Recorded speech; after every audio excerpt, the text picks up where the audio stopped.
Merci, docteur. Merci, docteur Amine. Merci. Rien, rien.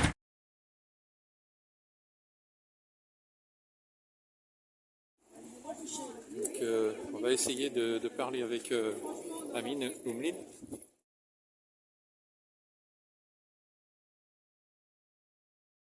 Merci, merci, merci. Ce sont des documents de collectifs qui n'ont pas pu être là, parce qu'ils sont trop loin, parce que voilà. Mais ils sont là avec le cœur en tout cas. Et une carte signée par tous. Merci beaucoup. Voilà. Ce matin, 150 personnes devant l'hôpital. Je trouvais que le président était correct. Il m'a laissé s'exprimer, il m'a posé des questions précises. Ce qu'il faut savoir, c'est que là, eux, ils vont rendre qu'un avis. Et c'est la directrice générale du Centre national de gestion qui va juger. Donc le président qui est un magistrat de l'ordre administratif. C'est un maître de requête au Conseil d'État. Il a listé un certain nombre de points de droit qu'il estime sérieux. J'aurai des nouvelles d'ici quelques semaines, il m'a dit. Mais il va rendre qu'un avis. Il y a une autorité qui poursuit, ça s'appelle l'ordre, mais c'est la chambre disciplinaire qui juge, présidée par un magistrat de l'ordre administratif. Ici, on a une instance où il y a des pharmaciens, des directeurs d'ARS, des représentants de la Fédération hospitalière de France, des directions, des syndicats de pharmaciens, etc. Le président, il a bien admis ça, c'est un point sérieux. On ne peut pas avoir une autorité qui poursuit, qui juge. Donc moi, j'ai démontré par A plus B, en partant de la loi, que je ne suis pas fonctionnaire et donc je ne suis pas soumis au devoir de réserve. L'un des points de droit majeurs de ce dossier, c'est que la directrice du Centre national de gestion a refusé de me transmettre mon dossier. Le président il trouve que c'est un gros point. Et après, il y a des questions sur le fond. Au départ, on me reprochait dans la lettre que j'ai contré la politique vaccinale du gouvernement, où j'ai démontré que j'ai le droit. Petit à petit, et l'accusation, comme il n'y avait plus rien sur ce point-là, ils ont dévié sur le fait que j'ai utilisé les moyens de l'hôpital pour faire ça. Et que j'ai exprimé mes différends avec le directeur de l'hôpital. Alors qu'initialement, ce n'était pas l'accusation initiale. Parce qu'à chaque fois, le président, il leur demandait aux membres « Est-ce que vous avez des choses sur ce que j'ai dit ?» Sur ce qu'a dit Amine Oumlin. Non. Ils ont réagi que sur un point. Pourquoi j'ai utilisé le blog de l'hôpital pour exprimer mes différends avec le directeur de l'hôpital. Donc là, j'ai dit que j'ai subi des attaques par le directeur sur les réseaux sociaux, parce que en fait, ce qui s'est passé, et dès que j'ai publié les incertitudes sur la composition du vaccin, je n'ai fait que publier ce qui figure dans l'autorisation de mise sur le marché. Et à partir de ce moment-là, l'hôpital de Cholet a subi un harcèlement par des personnes anonymes, par la presse dans l'agence France Presse. Et le directeur, à partir de ce moment-là, il a tourné sa veste. Quand on attaque le CETIAP, quand on porte atteinte à la réputation du CETIAP, et quand on m'attaque, moi je riposte. On m'a reproché, il y a quelques membres de la commission qui m'ont dit c'est un bloc de l'hôpital, c'est pas fait pour ça. J'ai dit on m'attaque pas. On me fait passer pour un anti-vax, on me fait passer pour ceci, pour cela. Ce qui est totalement faux.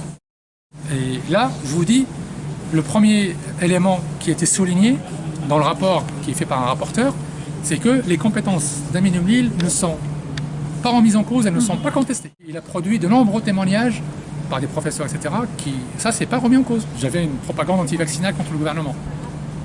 Et puis finalement, quand j'ai démontré que c'était faux, il ne reste plus que ça. Première accusation du directeur, c'était il faut le poursuivre parce que le blog qu'il utilise, c'est un blog personnel.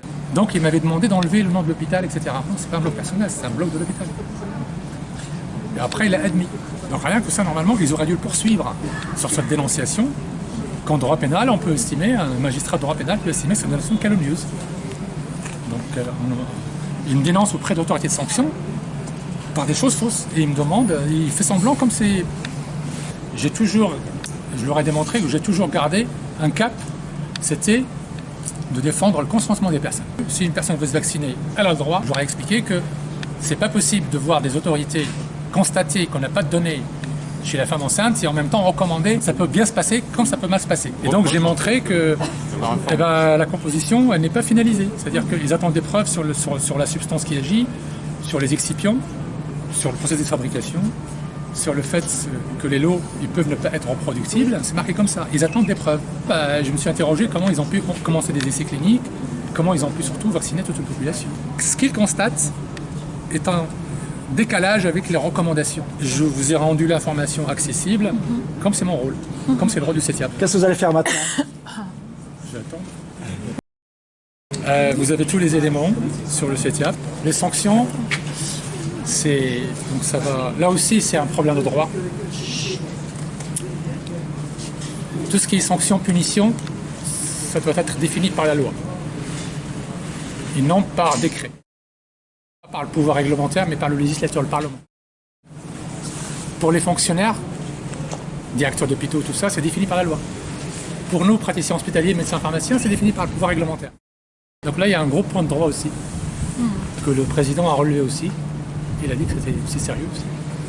Donc, il y a plein de points de procédure. Le président, il m'a dit, si ça se trouve, on va délibérer, et si ça se trouve, on sera obligé de repousser le temps qu'on vous communique votre dossier, le temps de voir les points de procédure. C'est épuisant. Et puis j'ai la cour d'appel le 24 janvier. Dès que le directeur a obtenu le jugement, parce que vous savez, j'avais cité un prof de droit pour rappeler l'origine du consentement. Je l'ai fait sans arrière-pensée. Et dans ce passage, que j'avais déjà publié au mois de juillet, bien avant l'article en question, ça n'a jamais causé de problème. Et j'ai été condamné pour injure publique. On a fait appel. Les arguments qu'on avait avancés au juge, curieusement, ils figurent dans la décision rendue par le juge. Et surtout, il y a eu une nouvelle décision de la Cour de cassation le 13 décembre. C'est l'afficheur Varois. Moi, j'ai juste rappelé l'origine du consentement. Là, c'est une jurisprudence constante. Le seul truc où j'ai eu plein de questions, c'est pourquoi vous avez utilisé le blog de l'hôpital pour régler vos différends avec l'hôpital. J'ai répondu que, le directeur, il vous dit qu'il l'a supprimé. Première question, pourquoi le blog est revenu. Ensuite, ils ont voté pour la suppression du service lui-même. Pourquoi il n'a pas notifié la suppression? Ça fait 1 an que j'attends qu'ils me disent que le service est supprimé. Beaucoup de travail en fait, ils m'ont mis au placard. Dès que je publie quelque chose, je reçois des recommandés, ils me tombent dessus. Donc là, ils sont cherchés les petites bêtes. Vous utilisez supprimez-le dans ce cas-là. Et puis je leur ai dit, comment se fait-il que si vraiment j'ai contredit dans un moment aussi grave le gouvernement, dans une pandémie où la vie des gens est engagée, pourquoi ils attendent 2 ans pour faire ça? Pourquoi ils avaient le moyen de me suspendre tout de suite à titre conservatoire? Et même quand ils ont ouvert la procédure, au mois de juillet, la directrice avait le pouvoir de me suspendre tout de suite le temps que la procédure se déroule. Est-ce que vous pouvez nous rappeler le nom de votre blog, s'il vous plaît? Où est-ce qu'on le trouve? C'est le CTIAP. Donc CETIAP, c'est le Centre territorial d'information indépendante et d'avis pharmaceutique. Le Sénat, il a repris quasiment l'intégralité de le rapport que j'aurais remis. Conclut que la communication institutionnelle des autorités sanitaires et politiques a manqué au devoir de transparence, de vérité et de probité. Voilà. Donc, ils ont abandonné les personnes, c'est le Sénat qui le dit, les personnes vaccinées qui ont eu des problèmes d'effets indésirables. Voilà. Oui.